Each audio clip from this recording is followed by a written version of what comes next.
second is communication. These are things we're always improving on. For sure. Number Love it. 3. Pursuit. Pursuit. Romance, doing what you did in the beginning and realizing that that is the basis, that is the foundation, that is the minimum requirement to maintain, but it will not take you to the next level. It will not get you where you're at now. You've got to even ramp it up, I think. Yeah. So pursuit really is in the beginning of a relationship. That's, oh, I want to get to know you.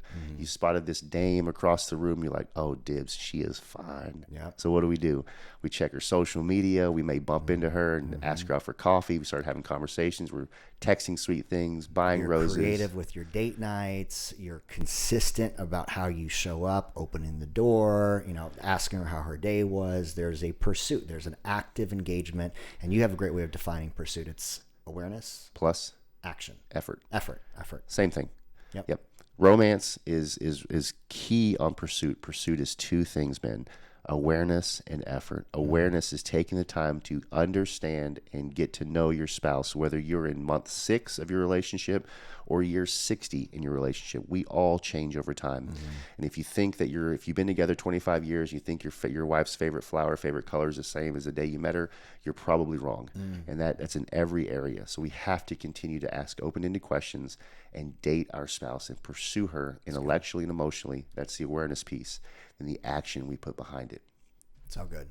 Pursuit. Third discipline of your high value marriage is, at minimum, do not stop doing what you did in the beginning and ramp it up a little bit, because you need to consistently pursue your woman's heart to keep that romance, that sexy time, all that love alive. And I think a big picture of pursuit that a lot of guys can gloss over is in 1 Corinthians. It's probably the most famous love quote that there is in the Bible. We hear it at every wedding.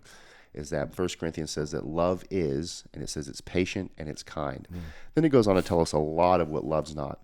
But I truly believe if we focus on those 2 things, that a picture of pursuit can be being loving is patient and loving is kind. It's not if we're going to fight, we're going to have conflict in our marriage for the rest of our lives. Sure. But if you choose to be patient in those moments, if you choose to be kind with how you show up, to be present in those moments of conflict, and to be kind with your words, then you will negate and not even have to worry about all the things that love is not. Good. So pursuit doesn't just come in the physical, send text messages, buy roses, and take her to dinner. Those things we should be doing also. And if you're only doing that on Valentine's Day and her birthday, then you're failing miserably. Get your life together. So as a man, pursuit is daily. Pursuit is daily with our words. Pursuit is daily with our actions in serving our spouse. Pursuit is daily with putting her first place. If your wife gets your leftovers, then the marriage you have is a leftovers marriage, and you're getting what you deserve. Zinger. Pursuit, pursuit, pursuit. You have to be aware of her. You have to take action on it. Love that. So good.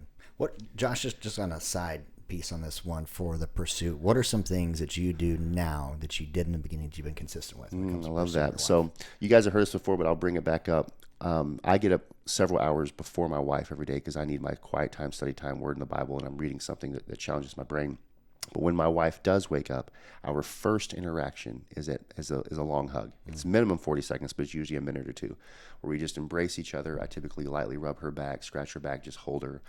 So that's first thing, is we start our day with an embrace. Right? We can even look into the biomedical things or biophysical things that happen inside the body. But the biggest thing is we start our day with a hug.